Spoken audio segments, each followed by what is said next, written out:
Ooh, ooh, ooh, ooh. That's right, today we're making pumpkins.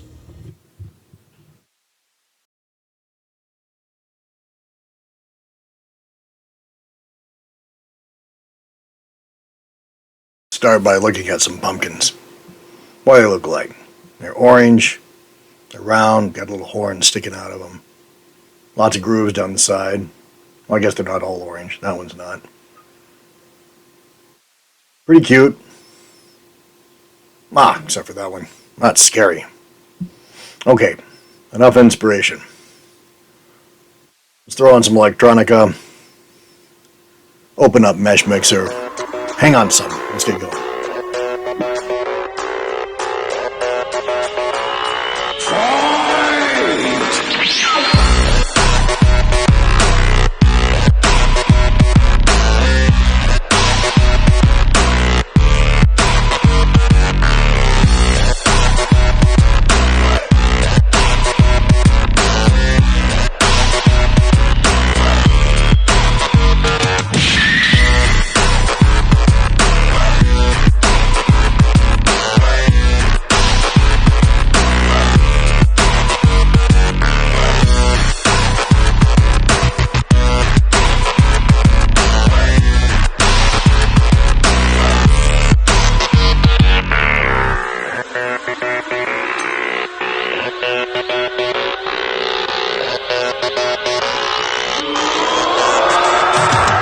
Fight me!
Fight!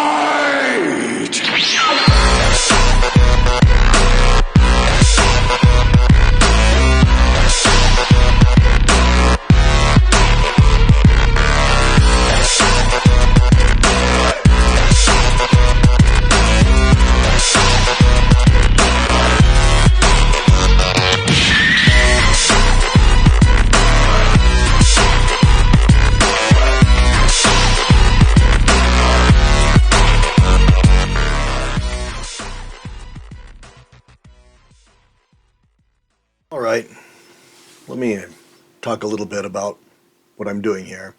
So we're flying through this at 6 times human speed. This is Mesh Mixer. It's a free software, and for organic modeling, it almost can't be beat. The technique here is mostly just the drawing tool working positive and negative with a control key back and forth through the form. From this point, I'm starting to use a little bit of the transform tool to pull out, in this case, the stem. This sort of is just a very quick way, rather than building it up with a drawing tool. You could do that, but you try to build a workflow that will get you through the task as fast as possible. Here I'm just taking the stem that you've sort of started out as a stub and twisting it around with the soft transform tool, shrinking it and moving it about just to make it look as natural as it can be before we start getting in and smoothing it up.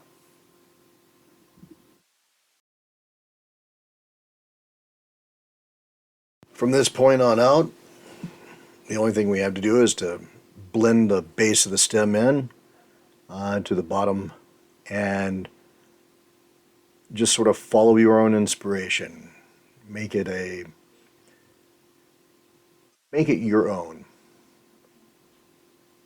This pumpkin is not a real pumpkin. It's just something that I sort of came up with. I'm not following any kind of reference. As Bob Ross would say, it's kind of out of my own little world. But, we kind of all know what a pumpkin looks like, and you want it to be sort of expressive in the way that you need it to be. So, drawing tool, just coming out of the grooves and adding in material and making it look the way that I want it to look. So, put the tunes back on and finish this thing.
Well, with the pumpkin done, now it's time to cut the jack-o'-lantern out of it. This is done by just highlighting the face that I thought would look good on this particular pumpkin. I don't know.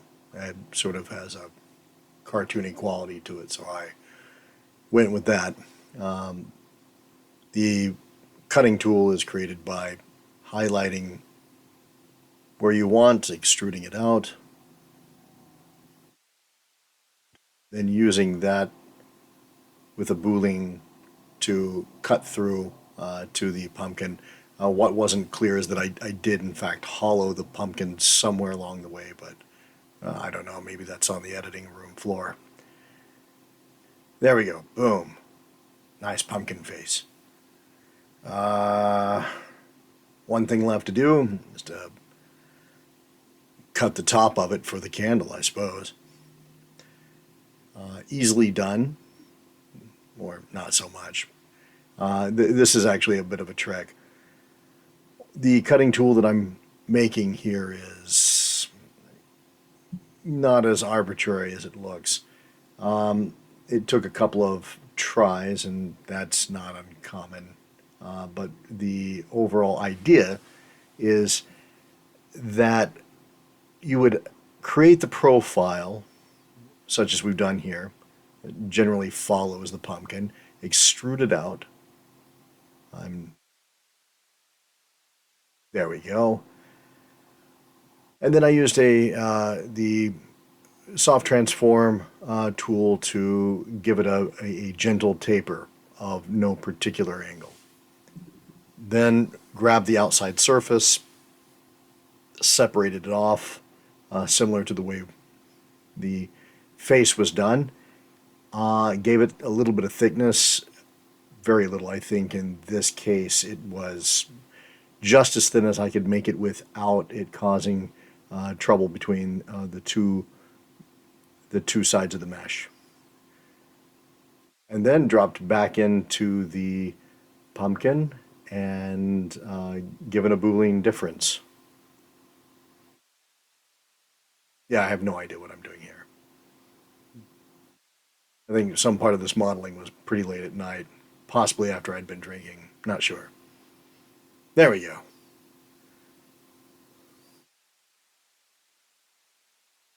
All right. I think I'm generally happy there. And once the Boolean is done, that is pretty much the complete model.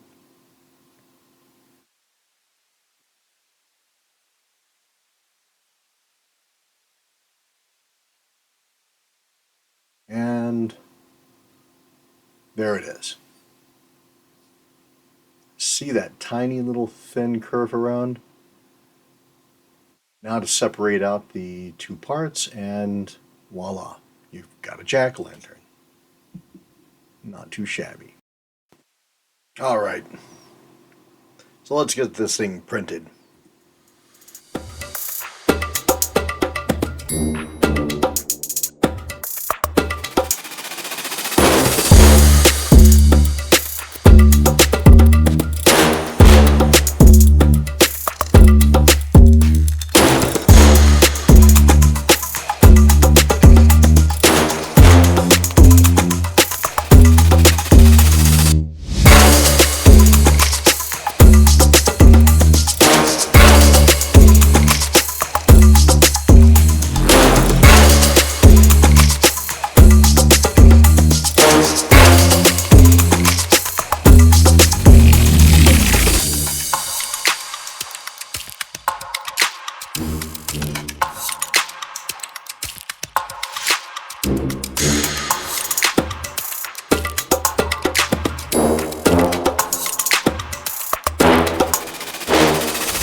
Rather than spend a lot of time painting these pumpkins, I would like to print them in orange. And since there's not a lot of pumpkin orange resin ready-made, and since I happen to have a fantastic set of primary color resin from Roxel 3D, I can pretty quick mix it up, no problem. Here I'm using a 15:1 yellow-red for this orange.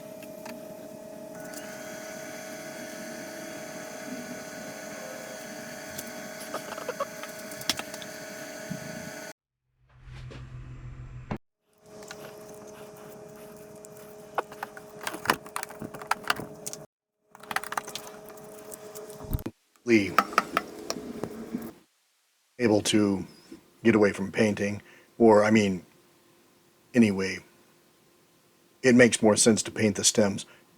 You could print them as a separate piece in a different color, but it would come off looking like a Happy Meal toy. As it is, it's just a very quick wash with a little bit of brown acrylic and then some green or white highlights just to pick up the ridges of the stem. Ends up looking real good. All right. In this case, it looks like I used gray. Just got that.